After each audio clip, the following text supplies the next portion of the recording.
India కూటమిలో లుకలుకలు మరోసారి బయటపడ్డాయి. ఎన్నికల ఫలితాలకు ముందే ఒక్కో పార్టీ జారుకుంటోంది. విపక్ష కూటమి సమావేశానికి డుమ్మా కొట్టారు మమతా బెనర్జీ. దీదీ నిర్ణయానికి కారణాలేంటి? అసలు మమత మనసులో ఏముంది? విపక్ష కూటమికి షాక్ ఇచ్చారు పశ్చిమ బెంగాల్ ముఖ్యమంత్రి తృణమూల్ అధినేత్రి మమతా బెనర్జీ. జూన్ 1వ తేదీన జరగనున్న ఇండియా కూటమి సమావేశానికి దూరం జరిగారు. రిమాలు తుఫాను సహాయక చర్యల్లో బిజీగా ఉన్నామని, కాబట్టి భేటీకి వెళ్లనని స్పష్టం చేశారు.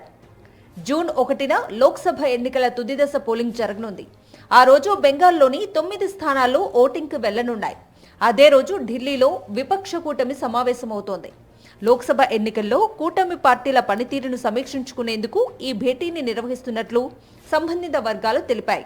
మీటింగ్కు హాజరు కావాలంటూ అన్ని పార్టీలకు ఇప్పటికే కాంగ్రెస్ చీఫ్ మల్లికార్జున ఖర్గే సందేశాన్ని పంపారు. దీనిపై స్పందించిన దీదీ, ఒకవైపు ఎన్నికల పోలింగ్, మరోవైపు తుఫాను రిలీఫ్ పనులు ఉండగా సమావేశానికి ఎలా వెళ్తానని ప్రశ్నించారు. తుఫాన్, పోలింగ్ అని చెబుతున్నా మమతా బెనర్జీ నిర్ణయం వెనుక అసలు కారణాలు వేరే కనిపిస్తున్నాయి. బెంగాల్లో దీదీ, కాంగ్రెస్ నేత అధీర్ రంజన్ చౌదరి మధ్య విభేదాలు తారాస్థాయికి చేరాయి.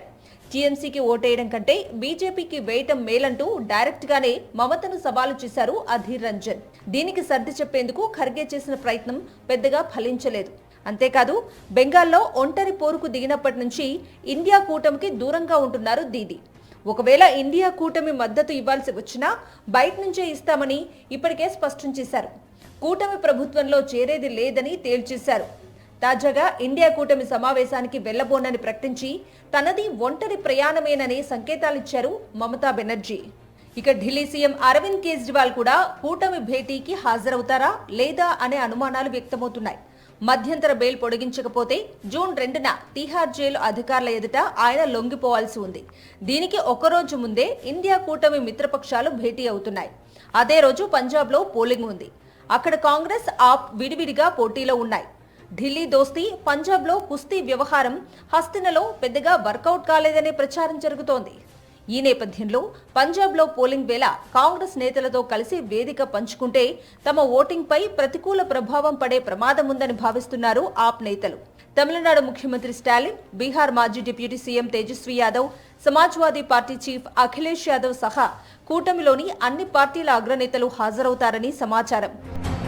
గతంతో పోలిస్తే కొన్ని సీట్లు తగ్గినా కేంద్రంలో మళ్లీ బీజేపీదే అధికారమని పోలింగ్ సరళిని పరిశీలించిన పలు సర్వే సంస్థలు అంచనా వేస్తున్నాయి. కాంగ్రెస్ పార్టీకి కొంతవరకు స్థానాలు పెరిగినా అధికారం దక్కించుకునేంత సీన్ మాత్రం లేదని తేల్చేస్తున్నాయి. అయినప్పటికీ అధికారంపై కోటి ఆశలు పెట్టుకుంది హస్తం హైకమాండ్. ఏదో మ్యాజిక్ జరిగిపోతుందని, ఇండియా కూటమి ప్రభుత్వం ఏర్పాటు చేసేస్తుందని కలలు కంటోంది. అందుకే మరో పార్టీకి ఛాన్స్ ఇవ్వకుండా హడావుడిగా కూటమి సమావేశానికి పిలుపునిచ్చింది. ఖర్గే పిలిచారు కాబట్టి విపక్ష నేతలు హాజరు కావచ్చు, కానీ కాంక్రీట్ నిర్ణయాలేమీ ఇక్కడ తీసుకునే ఛాన్స్ లేదు. ప్రధాని అభ్యర్థిత్వం గురించి చర్చ జరుగుతుందా అనేది కూడా అనుమానాస్పదమే. ఫలితాల తర్వాతే దీని గురించి ఆలోచించే అవకాశం ఉంది. కాబట్టి జూన్ 1న ఇండియా కూటమి భేటీ జస్ట్ పోలింగ్ పై సమీక్ష కోసమే అని తేల్చిస్తున్నారు విశ్లేషకులు. కౌంటింగ్ రోజు తీసుకోవాల్సిన జాగ్రత్తలపై శ్రేణులకు ఉమ్మడిగా మార్గదర్శకాలు ఇచ్చే అవకాశం ఉందంటున్నారు.